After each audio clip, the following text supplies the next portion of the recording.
Welcome to the Doc Washburn Show. If you like what we do, please subscribe to our YouTube channel and hit that notification bell. You can also find us on Rumble. But that way, more people will find out about our content and you'll be notified every time we do a new video. Our guest today is retired Marine Colonel Eric Buer, something I've always wanted to say, Buer. Anyway, he's author of the compelling new book, Ghosts of Baghdad, Marine Corps Gunships on the opening days of the Iraq War. Colonel Buer flew attack helicopters. His deployments took him to the Persian Gulf, Somalia, Bosnia, Iraq, and Afghanistan. He commanded in combat, served on the staff of the chairman of the Joint Chiefs, as a professor of national security strategy at the National War College, and as an air group commanding officer. He's currently a senior executive for an aviation and training company. He's also a consultant and public speaker in the areas of military and commercial aviation and global conflict. Colonel Buer, we appreciate your service to our country. How are you today? Doc, I'm great. Thanks for having me. Appreciate you having me with all you great listeners. Thank you, sir.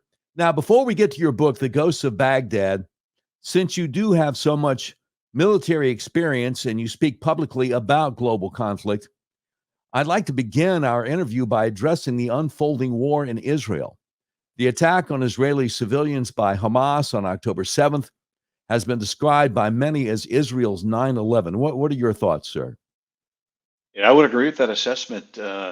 What's happened with Hamas, with the backing of the with the Iranians, and as you see immediately, what Hezbollah is doing to the north, out of Lebanon, out of Beirut, it was a massacre, and they need to be held accountable in the most. The Israelis will hold them accountable. Clearly, that's what they plan on doing. But absolutely an abomination against all levels of civility anywhere. It really was so disheartening to watch.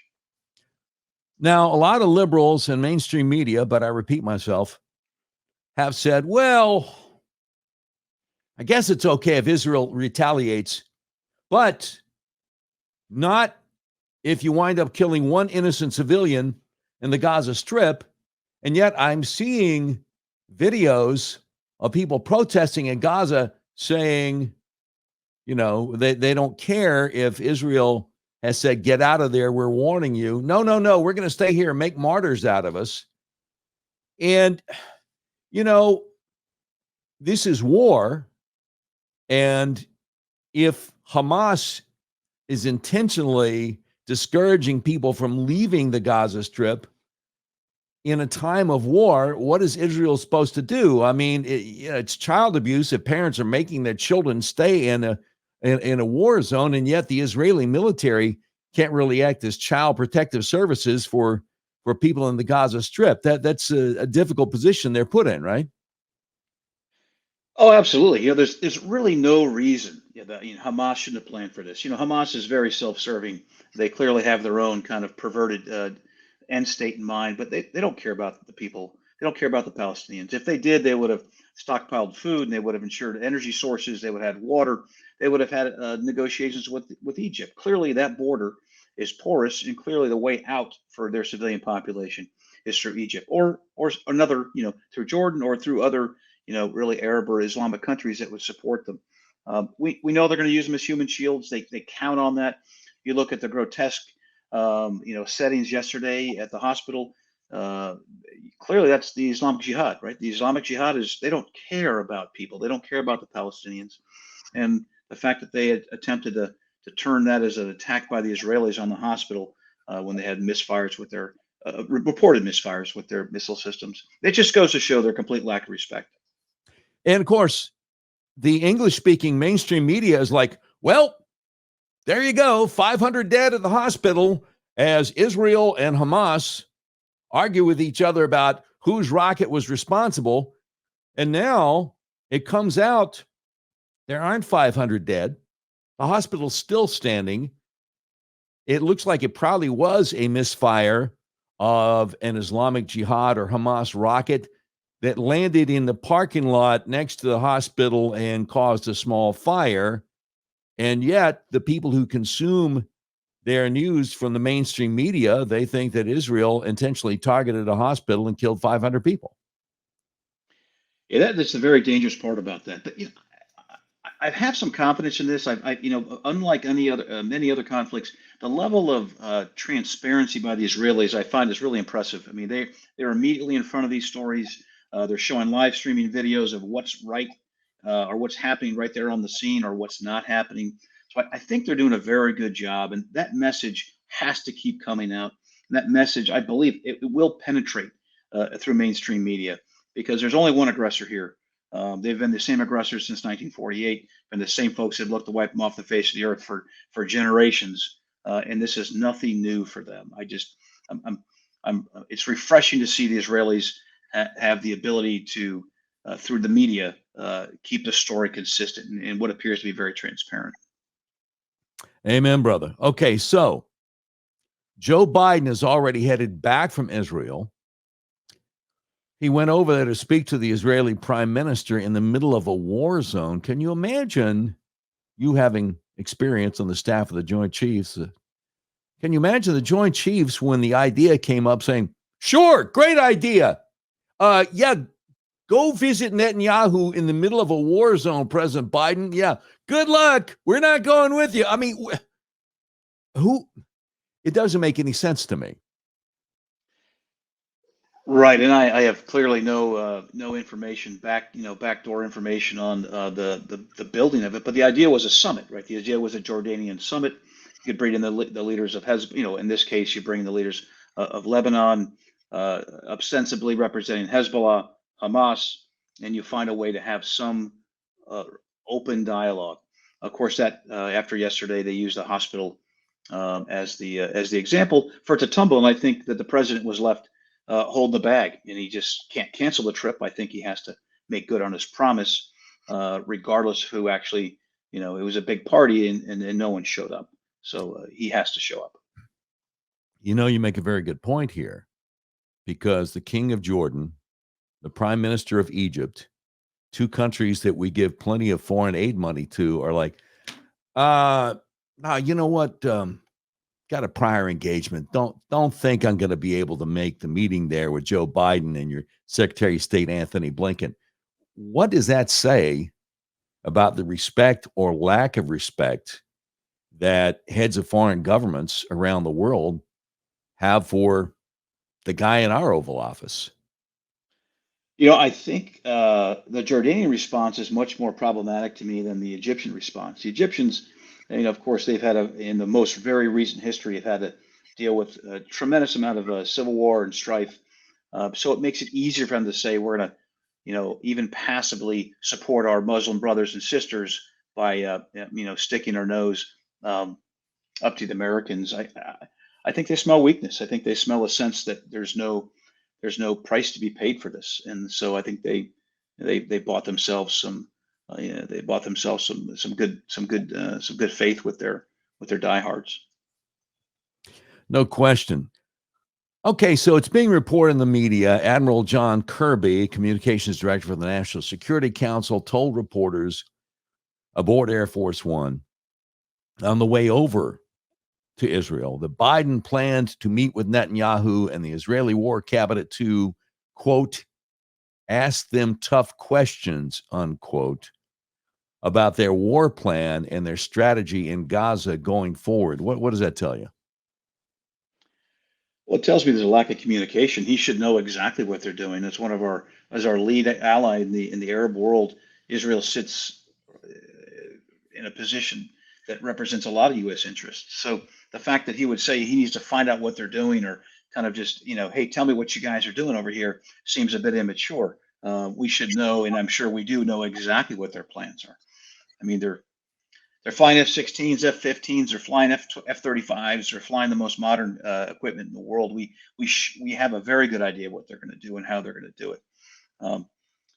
It comes across. He maybe couched it as a little tongue in cheek, but it comes across as a complete lack of understanding of foreign policy and what our allies are capable of doing. Well, to me, though, the implication is also that the Biden administration, and I always feel like Obama is lurking in the background somewhere, doesn't really want Israel to hit Hamas too hard. Because, I'm old enough to remember the 8 years of Obama and how he wasn't a big fan of Israel and how he said, hey, Iran needs to step up and be a major player in this part of the world. And we're like, whoa, whoa, whoa, whoa, whoa, whoa, whoa. They're the bad guys. They're the ones who call Israel the little Satan and us the great Satan. Why are you sending them all this money? And of course, Biden continues. I mean, let me put it this way. Why does it seem like Israel is the only country in the history of the world that when it's attacked, faces demands to not defeat its enemy, but just mount what they call a proportional attack? Well, why do you think that is? I think it's a location, right? I think it's where they sit. That they sit in such a strategic part of the world. They are in the middle of everything. I mean, they're bordered by, they're bordered by their enemies, and they continue to have to find new ways just for their own survival and existence. The relationship with the United States is critical. It's their true lifeline to the rest of the world. So from a very practical sense, they need to maintain a very close relationship with the U.S. and it really does hamstring them.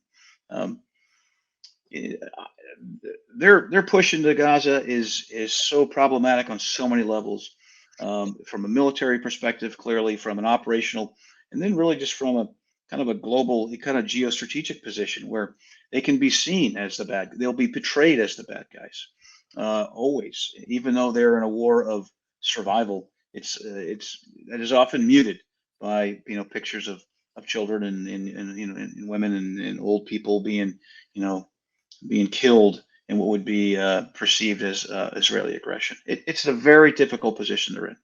I go back to their level of transparency, their strategic communication with the world, saying this is why we're here, this is what we're doing, this is why we're doing it. Yeah. And so I think that's their strongest position. Yeah, I just think back in the history of warfare, as recently as World War II, we firebombed Dresden, Germany, and probably killed 100,000 civilians. And I'm thinking back, well, I wonder if some of those folks hated Hitler. Some of the people killed in the firebombing of Dresden and wish he wasn't in control. Odds are probably so. And yet we had a war to win. But for some reason, the powers that be, including the people in charge of the U.S. government at this point, are pretending that there's a possibility of a two-state solution with people who continue to show their true colors when they come in and just start raping women and slaughtering children. And we're supposed to think that, well, yeah, but they're I saw this guy, this John Mearsheimer guy, this teaches at University of Chicago, did this interview with Judge Andrew Napolitano the other day on a podcast, and saying, well, yeah, the military, there's no military solution. Got to be political. Got to have a two-state solution. And I'm like, whoa. In the wake of what just happened, you're thinking that you can negotiate. What? Give up a little bit more land for peace? Like that's worked? And Napolitano's just shaking his head. Yes. I'm like, what am I not missing here? This is insane. I think when your enemy shows how bloodthirsty, how cruel, how brutal he can be, you got to destroy that enemy. And like you said, though, Israel's in a very difficult position with the U.S. going, well, no, I don't think we really want you to destroy them. I don't envy the situation that Netanyahu and his war council are in. No, I agree. It's that argument where um, I listened to some folks the other day. The world needs bullies occasionally, right? Some people just need to be taught the right way to act, the right way to maintain themselves, and it permeates all levels of society. And so people that believe they can act with impunity, they believe that's because they say they're right, is It's ludicrous. Hamas is going to be held accountable. You know, the easy way would be to say, hey, we'll call a ceasefire. You turn over all your unknown leaders and your terrorists to us, right? That's never going to happen. And the Israelis know if they don't fight back, if they don't push hard, they'll be seen as even weaker than they already have been perceived by the Hamas, by Hezbollah, who didn't even take but 2 days to begin firing on northern positions of the Israelis. Absolutely incredible. The bigger problem becomes Iran. Iran is their source of everything. It's a source of training. The Republican their guard comes in. They train them in a way that we're very familiar with. They fund them in a way we're very familiar with. It's the pressure on the Iranians that I think should be the hardest. We've got 2 carrier battle groups sitting out there that is an amazing deterrent. And I wrote recently a piece that the Israelis are known for doing some pretty impressive long-range raids of themselves in these times. The Iranians know it. The Iraqis certainly know it, as they ran F-16s into nuclear facilities. I think the Iranians should be prepared for anything. If I was Iranian defense ministers, I'd be wondering exactly where the Israelis are going to strike me and when and how. They talk tough, but I mean, the Iranians are flying old F-5s, F-4. They're flying 60-year-old aircraft, right? They really don't have the ability to project power. They should be worried about their own safety and security right now. That would be something I would be extremely concerned about. Never mind supporting your Hamas and your Hezbollah, your brothers and sisters. Yeah. Your home front and your life as they know it, particularly the senior leaders in the Iranian government, need to really start considering where their position is. Yeah, and at this point, you look at the theological angle, you look at the religious angle, that the mullahs apparently believe in this 13th imam who won't come out until there's chaos in the world. And you start to wonder, those of us who are old enough to remember the nuclear standoff between the Soviet Union and the United States and the idea of mutually assured destruction. So Brezhnev or Khrushchev or whoever would not launch nukes on us. We would not launch nukes on them first strike because nobody wants everybody dead.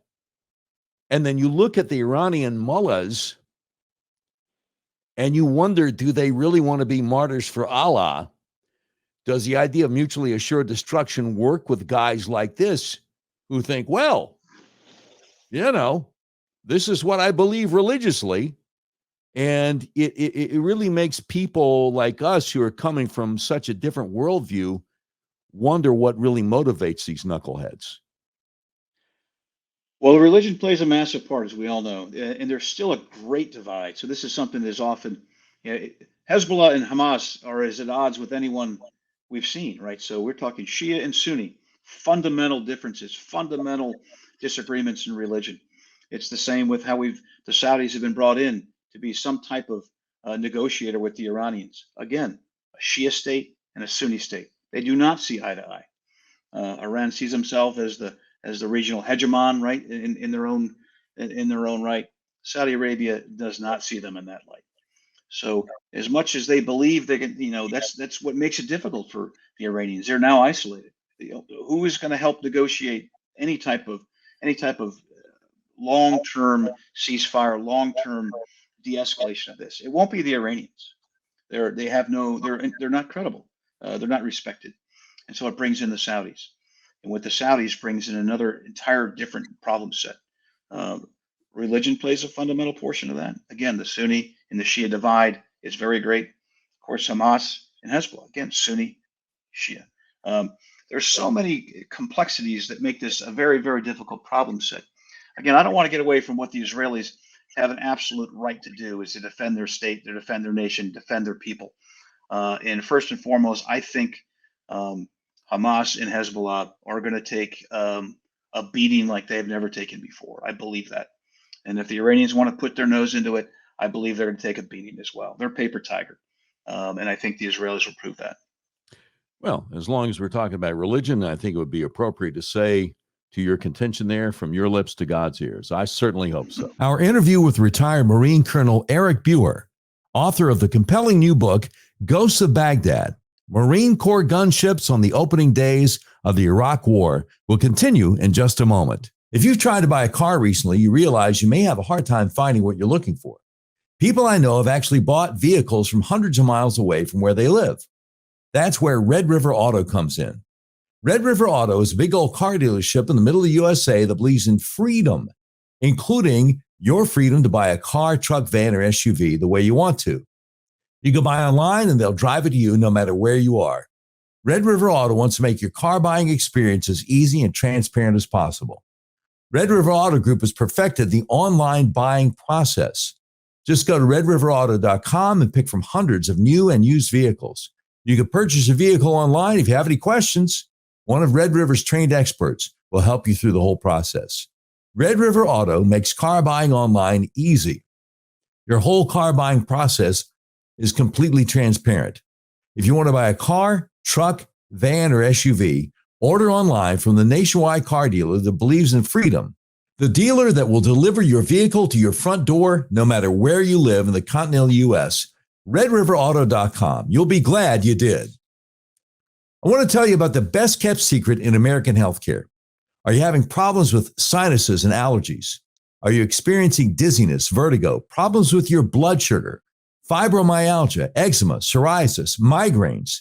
The Arkansas Upper Cervical Center might be able to help you. Let me tell you how. Your skull weighs anywhere from 8 to 15 pounds. It rests on the top bone of your spinal column, the atlas or C1, which only weighs 2 ounces. So it's really easy for your atlas to get out of alignment. If it does, your whole spinal column can get kinked up like a chain. When that happens, your central nervous system isn't able to communicate with the rest of your body as it's designed to do. I had severe hay fever for 5 or 6 weeks every spring all my life and migraines year round.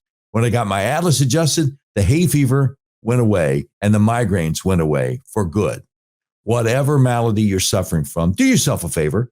Call my friends at the Arkansas Upper Cervical Center, 501-279-2009 for a free consultation. They've helped so many people I know. Please call them to see if they can help you. That number for your free consultation is 501-279-2009. If you're outside Central Arkansas, go to their website, turnmypoweron.com, click on the tab that says find a doctor near you, and I sure hope you can. Mike Lindell says because of your amazing support for MyPillow 2.0, he's expanded MyPillow's USA manufacturing and jobs. So he's clearing out his percale bed sheets by giving them to you at closeout prices. King size percale bed sheets, only $39 a set. Queen size, only $35 a set.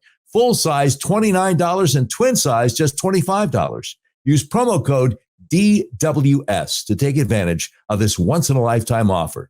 Right now, Mike's biggest My Slippers closeout sale ever is on.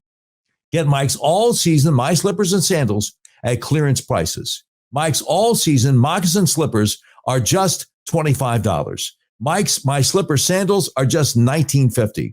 They're both made with Mike's patented impact gel that absorbs and relieves pressure so you can comfortably wear them all day long. Just use promo code DWS for huge discounts. Remember, DWS stands for Doc Washburn Show. MyPillow.com. Quantities are extremely limited at these amazing prices, so please order now. Just use promo code DWS. And now here's more of our interview with Colonel Eric Buer. And I do think it was interesting the other day that Governor DeSantis actually said that Iran's mullahs act based on their religious and ideological worldview, because usually politicians, elected leaders, want to act like there's no connection between religion and what the bad guys do. They're just bad guys and we don't know why. And some people are even like, well, gee, I wonder what we did to cause. No, like you say, there is quite a religious component. But, you know, I did find it interesting that you were suggesting in the best of all possible worlds, if Gaza would just give up the leaders of Hamas, you know, that might help things. It kind of reminds me of before we went into Afghanistan over 20 years ago, because that was the staging ground for Osama bin Laden and Al-Qaeda. The President Bush, the U.S. government said, hey, you give up Osama and you save a lot of bloodshed and we won't attack you. And Taliban basically told us to take a long walk off a shore pier, and there you go. So speaking of Afghanistan, when you saw the chaotic, haphazard withdrawal from Afghanistan as a military veteran, what did you think about that? Well, it was a disgrace. It's a national disgrace. It's undefendable. I mean, we had 20 years of allies, people we told to trust us, people we told we'd never leave you, count on us, um, and we left. And we left them to their own. We left them to the word. We left them to savagery. We left them to be fending for their own, in a way that is, it's a scar. Really, it's a scar in the soul of the nation. It's not going to go away. And other allies, they look at us probably in a very similar light. What's the pressure point that you'll cut and run with us? Why do you think you'll ever stick with us? Why do you believe you stay with us? And again, that's how we lose credibility nationally. We just talked about how quickly can the Egyptians and the Jordanians just thumb their nose at a president and say, "Hey, we can't meet you. We're kind of busy today." It's all related. So how we left Afghanistan is, I mean, books are going to be written for generations, and sadly, generations of Afghans are going to pay the price for intervention. We'd like to think we left it a better place, but we left them in complete turmoil. We left it in chaos, and probably most, importantly, is a lack of a better term, is we left them exposed. Right? Everyone knew, when once the Taliban had access to the Ministry of the Interior, Ministry of Defense, they had files and people and addresses and names and pictures, and it's just very disheartening.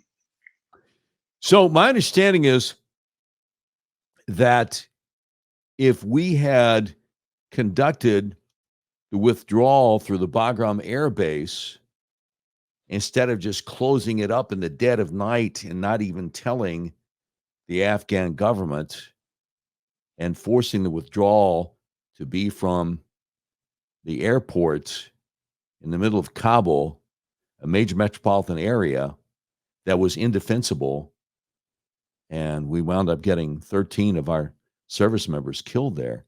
But if we had just done it an orderly withdrawal from Bagram, maybe the 13 would still be alive, and maybe we would have been able to get a lot of the people that had been helping us and trusting us all those years out. Yeah, it's so difficult to predict what would have happened. It just in my mind, just as I look back on it, there's so many pieces of our intervention in Afghanistan that were parallels to our intervention in Vietnam, unfortunately. And we left in the same manner, in many ways, the same manner we left Vietnam, really as a national embarrassment, leaving allies behind as they were literally being swarmed by their sworn enemies. It made it very difficult. It would have taken a much longer term commitment to have a realistic way and a realistic dialogue with the Taliban to say, hey, you can have back what you want, but those who don't want to be here, those who shouldn't be, they need to be able to have an option. And so it never got to that. It was all or nothing. It was a full nation build or it was nothing. It was a win or it was a loss. And time was on their side. That made that very difficult. So the parallels are going to be talked about. The way we left the nation is going to be talked about. But our credibility is what's always left in the wind. Absolutely. So the other day, there was some talk about bringing refugees from Gaza over here. Nikki Haley, one of the candidates for Republican nomination for president, seemed to think that was a good idea for a couple of days until she walked it back. In the meantime, a reporter asked Governor DeSantis about it, and he said, well, one of the things that's problematic is not just that in Gaza they're taught anti-Semitism from the cradle, but also he said, as a JAG in Iraq, one of the things I found out when I went over there, the idea that they want the same kind of democracy that we have over here. Oh, no, no, no, no. That's foreign. A lot of the people over there want Sharia law, and we can't just impose our ideas of freedom and liberty on them. Now, you spent a lot of time in Iraq and Afghanistan. What are your thoughts about that? I think you're right in a lot of ways. You can't expect to immigrate cultures, nationalities, religions, and expect them to freely assimilate. We've seen it in the United States. We've seen it in multiple enclaves in the U.S. where they've proposed Sharia law. Again, how can you propose Sharia law in certain neighborhoods in Minnesota? I mean, it's just absolutely un-American. And so I think what this current administration has learned with really a fully open border policy, which no other country in the world would support, is that we can't even account for who's here or why they're here or what they're doing here or what they want here. It's great to be, a kind of a weaponless dreamer and think that we can save everyone. And that's not our job. It's just not who we are. Um, I don't think there's a place necessarily for the emptying of the Gaza Strip into the U.S. I think they have brothers and sisters right there in Jordan, in Egypt. They have an entire culture there. They have an entire continent that's designed. I'm not saying I'm anything against immigration or people trying to better themselves and come to the U.S. and contribute to the U.S. And contribute to the American dream 100%. Clearly, that's not what I'm saying. What I'm saying is that you just can't make bold statements of we're going to pull tens of thousands of Palestinians and plop them in the middle of America and think they're going to do. They want to live the American dream. They don't understand what the American dream is, and we have no idea how we can even begin to think like they think, and we can't expect them to assimilate in ways that took generations for Europeans to assimilate. So it's in a lot of ways, particularly this time and place, it may be a bridge too far. Yeah, I think you're right. Now, in a perfect world, next November, we would elect a new president, one who wants to build America back up, not continue to diminish everything that we stand for. In a perfect world, the new administration coming in 15 months from now would need people like you to help strengthen our military. What advice would you give a new SecDef January 2025? I would tell the new Secretary of Defense to talk to his service chiefs. His service chiefs are there to recruit, train, and equip. They're not there to socially experiment. They're there to take the best and brightest we have in this country, train them to defend and love this nation, and serve. Understand a sense of service and why that is so important. Whether they serve, 3 years, 4 years, or 20 years, it doesn't matter. They should leave the service with a better understanding of what it means to be an American, what it means to be a good citizen, and take that, that expertise and bring that back to their communities and their towns across the country and be an advocate, be a zealot for America of what we are and of the great things that we are. Uh, Everything else is noise. Everything else has no place. It's quintessentially un-American because it highlights the few who want to have really a greater vote than the many, which is dangerous. Number one, and it's a morale killer among other things. Number two, and it's not going to build us a stronger military. So that's what I'd tell whoever replaces the SecDef. That would be my 2 or 3 sentences on the way in. But I'm not a voice, in the wind. There's a lot smarter, more experienced, dedicated professionals who have served this great nation that would tell them the exact same thing and probably a little more articulately with more detail. Um, but essentially, at the end of the day, that new Secretary of Defense is going to have to make his or her own decisions for themselves.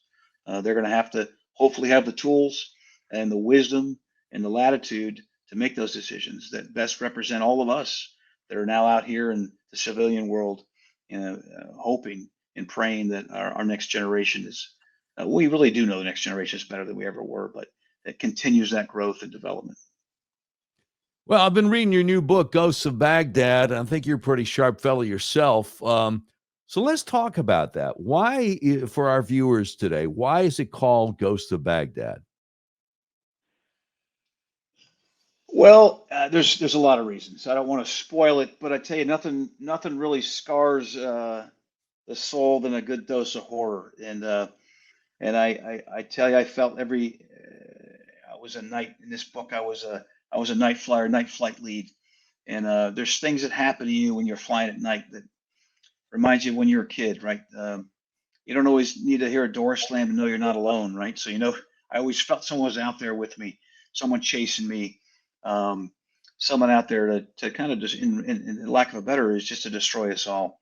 So the ghost represents a lot of things to a lot of different people. Uh, but the book itself lets me tell a story. It's not my story. It's you have to see the world through my lens, either fortunately or unfortunately for that. Um, but I'm excited to tell the story of so many I serve with, um, and it's distinctly from my perspective. Um, but I'm really proud of that because selfishly, I got to spend hundreds of hours with old friends, and we just had a chance to sit down and talk. And things I thought I was experiencing alone, um, I was not. Things I thought I was doing that were I was never going to survive, or this is my last event, my last flight. I was never alone. And that was even with my co-pilot who sat 3 feet away from me in the front seat, or my wingman, or other flight leads who are roommates and close friends. So it was a great opportunity to talk to a lot of people, get their perspectives, and then and weave that into a story that really has an opportunity for you to hop in the front seat and experience what it's like to be an attack helicopter pilot for, in this case, 27 days, and really kind of embrace what we had to really push ourselves through. It's interesting that you make the comparison between being at war in the invasion of Iraq and a horror movie. I recall a few years back, the movie came out called Dunkirk about the evacuation of the British military from the shores of France when the Nazis were closing in over to the UK. And the reason that I decided to watch the movie is I read a review from a conservative. I wish I remembered who it was, who said, it's not really a war movie, it's a horror movie because there's this unseen enemy that fills everyone with a sense of dread. And I remember thinking, well, I've never really thought about it that way. But, here you are, highly trained to do this job. And I guess you're going into this situation in a helicopter, hoping and praying that the anti-aircraft artillery of Iraq doesn't shoot you down. It had to be a very tense situation for you for those first 27 days. It was. It began with the first night. Um, it did. It began with the first night where we would land. We landed after the first night, thinking, we're never going to survive this. We can't do this again. We just can't. Um, Moonless night, sandstorms, a very determined at that time and growingly determined enemy. Um, and then the next night, you get back in the cockpit and you fly for another 12, 13 hours. Then you do it again, and you do it again.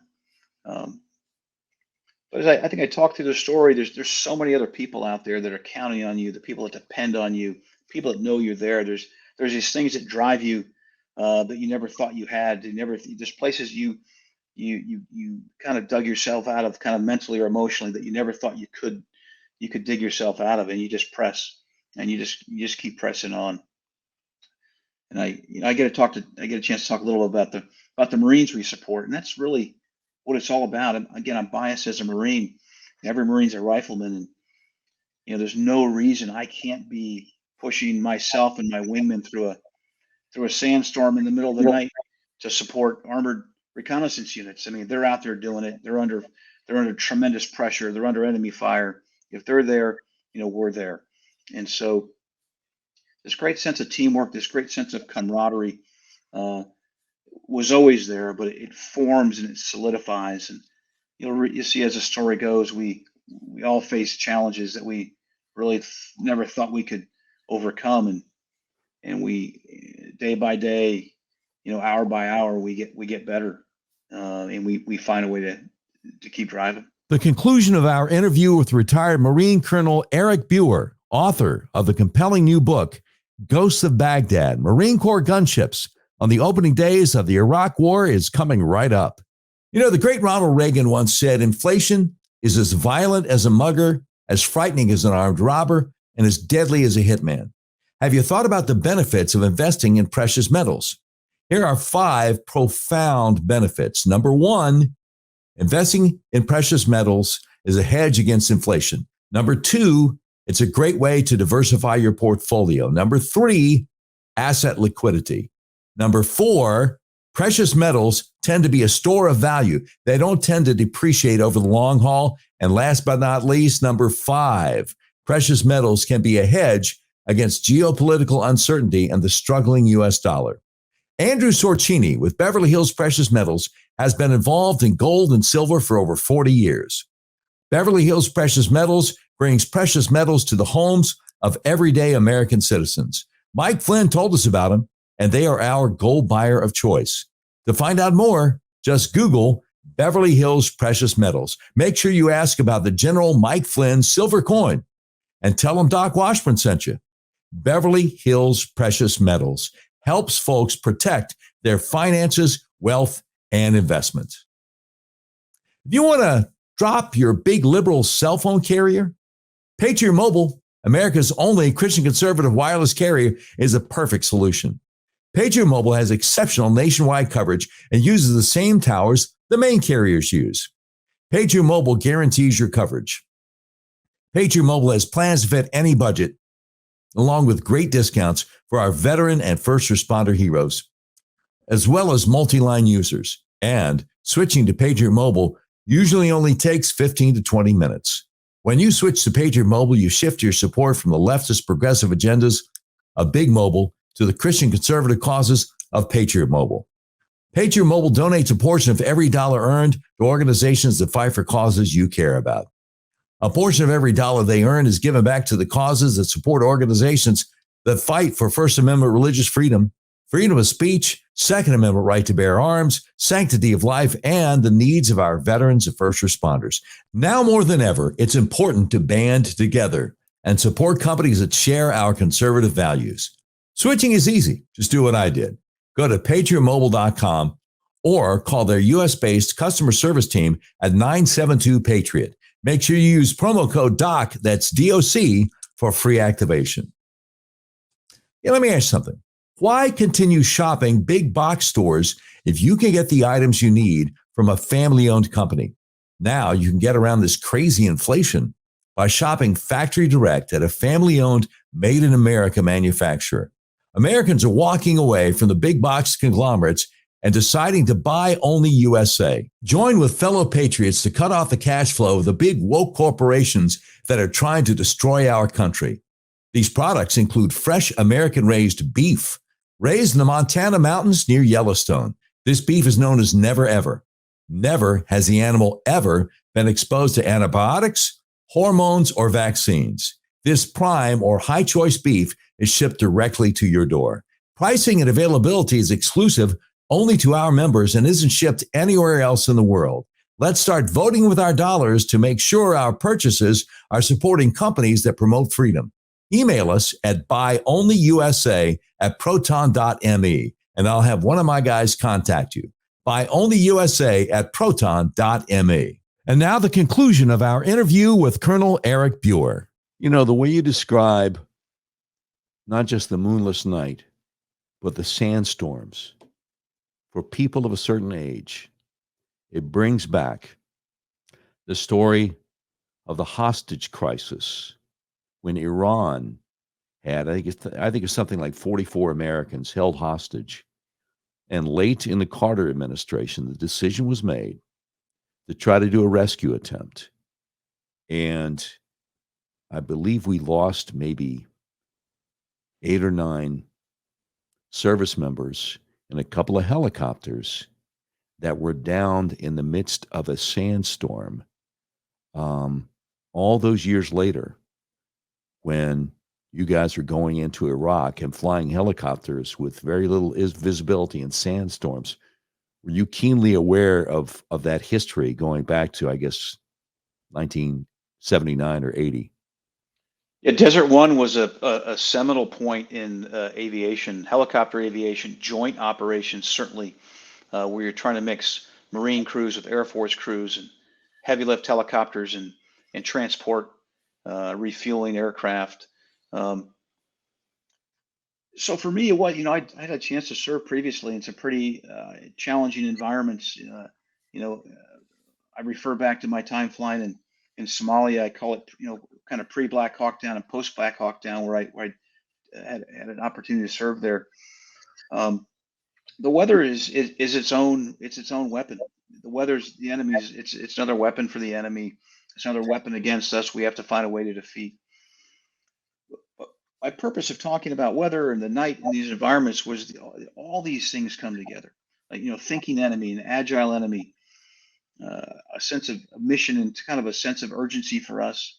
You combine that with moonless nights and really sandstorms that we faced for the first week heavily anyway. They all form an opportunity for us is just to fail, right? So it's ripe for disaster. It's ripe for tragedy, um, and that's just the backdrop. It's the backdrop that we all have to survive in. Those Marines on the ground, those soldiers on the ground, those soldiers flying their Apaches and their Blackhawks, and the Marines flying our helicopters. Uh, that's just the backdrop. That's just the norm. And so we got to find a way not just to survive, but we have to excel in that environment. And so that was a great challenge. That was, I believe, in my mind, makes the story so compelling. So many people working so hard for a common goal. Yeah, one of the things people like me who had no military experience don't fully appreciate until we read a book like Ghosts of Baghdad is the challenges that you guys face. I mean, we're saluting the flag and saluting you guys and saying thank you for your service. When we're having lunch somewhere, see someone in uniform, thank you for your service. But unless you've been there, unless you've been through the kind of things that you have been through, or at least read a book like Ghosts of Baghdad, we really don't appreciate the challenges that you guys face. But after all these years, as you were interviewing other people, obviously there's still quite a sense of camaraderie there, right? Oh, absolutely. And yeah, another one of the great pieces, I've had emails and texts, and people get hold of me and phone people I don't even know. And they've called me, and it's been emotional, about, I didn't fly Marine helicopters, but I flew Air Force, so I flew Army, and they had been in similar situations where they almost crashed their helicopter doing this or that, and they're, trying to insert troops or rescue a wounded soldier or sailor or airman, and they can relate to what I'm saying and into the story. Another reason why I wrote the book is to ensure that your neighbors, you know, your neighbor who served, or a cousin, or a niece, or a nephew, or a aunt, or an uncle, someone who's living in your community, you can read something that is topical, that is very topical to us. The war in Iraq is, clearly not the distant rearview mirror for all of us, and perhaps have a better understanding of them, understand what he or her went through, understand that there's more to it than what they saw on television, or what they hear people talk about in the news, or on shows like you and I have a chance to discuss. But those are real people that are giving real sacrifices to the country, and they should be, at least recognized or understood. Absolutely. Amen. So, on a lighter note, because sometimes even in the midst of a war, there are periods of just absurd humor. There was a guy who was the official press spokesman for the Iraqi government under Saddam, Yeah. who came to be known by the affectionate nickname Baghdad Bob, who would go out in front of the world media on a regular basis and say, oh, no, no, no, no, no, no, no. No, the Americans are nowhere near us. No, we're taking these bad guys out. No, that's never going to happen. As troops were rolling into Baghdad, he's in front of microphones going, oh, no, no, no, no, no, no. So I'm wondering, and obviously you guys are flying helicopters. You're not going to do much on the ground, but wouldn't it have been fun to meet this guy and say, oh, by the way, you're not going to believe it, but we're actually here. Yeah, that was entertaining. That he was always interesting to watch as he's giving these the talks, and you could hear artillery rounds or other explosions going off in the background. It there was so much about that regime that was comical because there was only one king and the rest were just a bunch of court jesters, and they had to find a way to appease their king, otherwise they'd find themselves,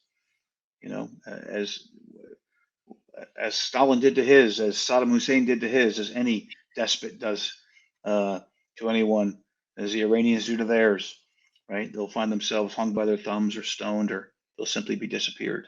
So, yeah, there was enough court jesters to go around in that regime. Yeah, and he was even asked after Saddam's regime fell, he was even asked about it. He's like, hey, man, you want me to cross Saddam and wind up being executed myself? I'm just a guy doing a job. Yeah. So dovetails Absolutely. perfectly with your explanation there. So I got to ask you, retired Colonel Eric, and then it says in quotation marks, Ferris Buer, how'd you get the nickname Ferris? Well, I think it was growing up in the squadrons as a young lieutenant. I seemed to dodge. I seemed to get myself into trouble and find a way to dodge myself out of it, for the most part.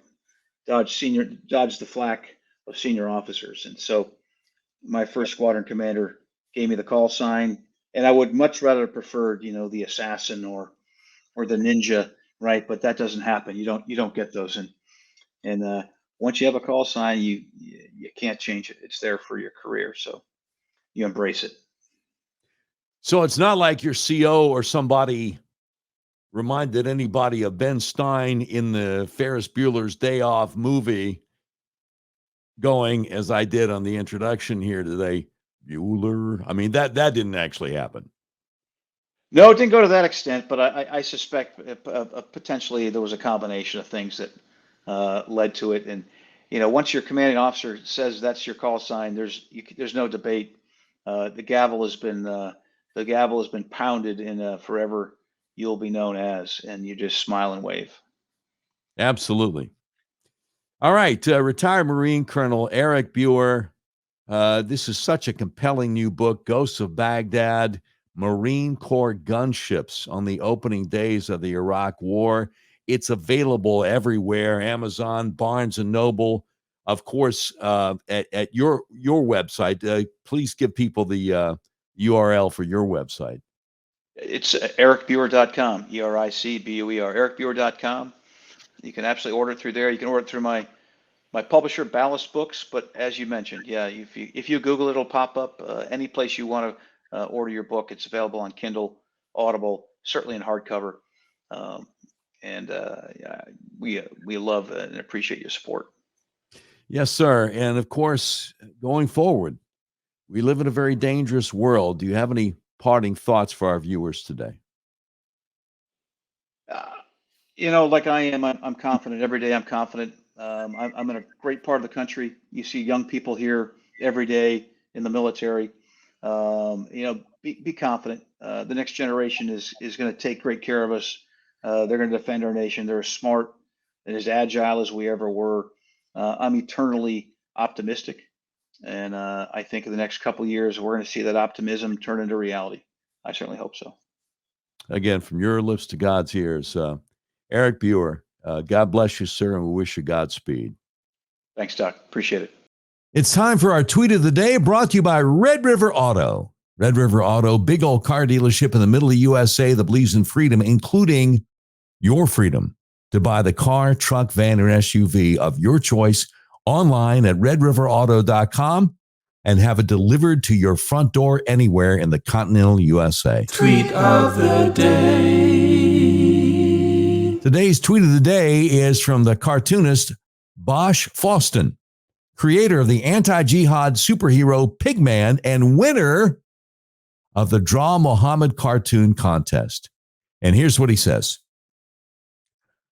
Since Marvel Comics debuted its Muslim superhero, Ms. Marvel, in 2013, over 70,000 people have been murdered in the name of Islam. And Marvel Comics ignores that carnage. And in the wake of the worst attack on Israel by Muslims, Marvel's Muslim superhero will make her film debut. Propagandists. That's what they are. That's Bosch Fawston with today's tweet of the day, brought to you by Red River Auto at redriverauto.com. Tweet of the day. You've been watching episode 412 of the all-new Doc Washburn Show. The views and opinions expressed on the Doc Washburn Show do not necessarily reflect those of our advertisers, but they love us and we love them. If you have any questions for us, email us at contact@docwashburnshow.com. Today's program has been produced by Tim Terrible, directed by Mick Messy. This has been a terribly messy production. Portions of today's show will be taken overseas and dropped. If you'd like a transcript of today's episode of the all-new Doc Washburn Show, simply peel the roof off a Rolls-Royce panel truck and send it to Mansour's Computer Solutions, 7th floor of the Ephemeral B. Smoot Building, Whitehall, Arkansas, in care of Sheriff Mansour Sempier X, Senior Vice President, Engineering, IT, and Interoperability for the Doc Washburn Show. And that's the way it is. Wednesday, October 18th, 2023.